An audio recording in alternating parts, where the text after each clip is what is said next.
Is-Sibt tal-34 ġimgħa matul is-sena, sena 1. Qari mill-Evanġelju ta' San Luqa, kapitlu 21, versi minn 34 sa 36. F'dak iż-żmien Ġesu qal: oqgħodu attenti u qisu li l-ikel u x-xorb żejjed u s-sokor ma jmewtulkomx qalbkom u tħallux lil ħafna tħassib għal ħtiġijiet tal-ħajja jeħdilkom raskom li ma ssibux dak il-jum fuqkom Alla rrieda.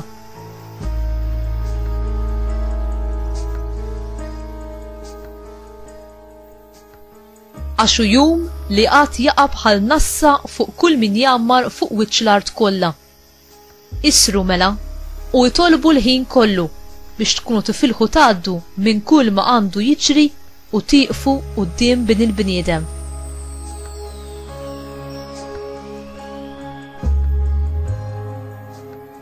Il-kelma tal-mulej tifħil lilek Kristu.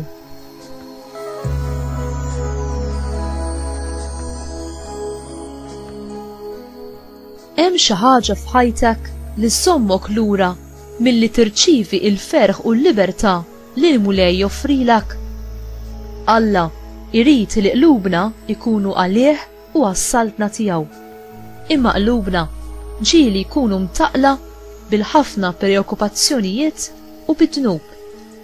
Ġesu joffrilna il-libertà vera, il-libertà mill-qawwa tad-dnub u mill-ħela. Il-ħela tagħna nfusna fuq affarijiet li mhumiex neċessarji u li jbeduna minn Alla.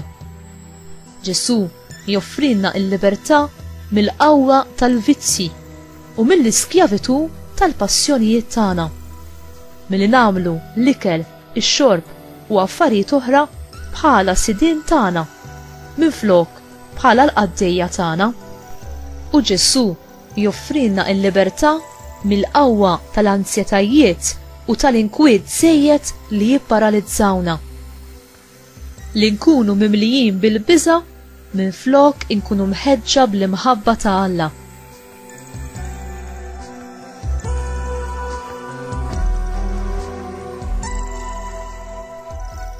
Ġesu iwissina dwar it-tentazzjoni li aħna naqgħu lura, li nitbedu mit-triq jew li norqdu l-irqad spiritwali.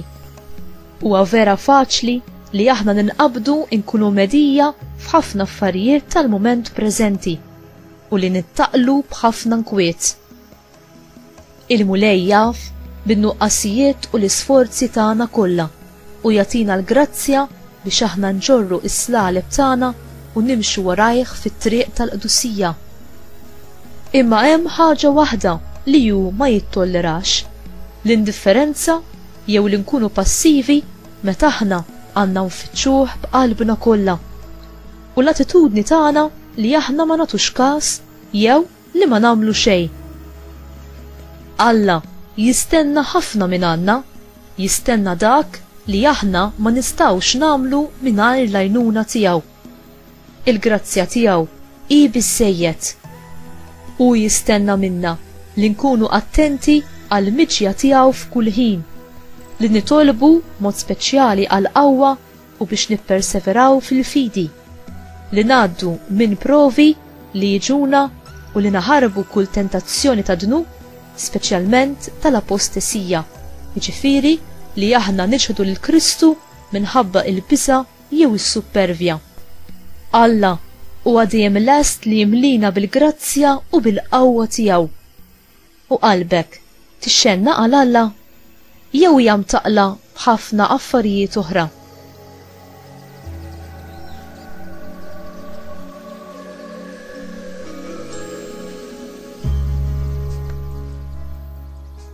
Mulej, imlina tant u tant affarijiet tajba li jiġu minnek.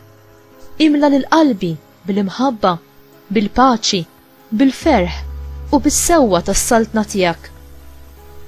Aziza Marija, Om ħelwa tiegħi, itlob miegħi u għalija biex qalbi titħeġġeġ bil-nar tal-Ispiritu Santu ħalli jien nixxennaq dejjem iżjed għas-saltna ta' ibnek u għall-miġja tiegħu fl-aħħar jum.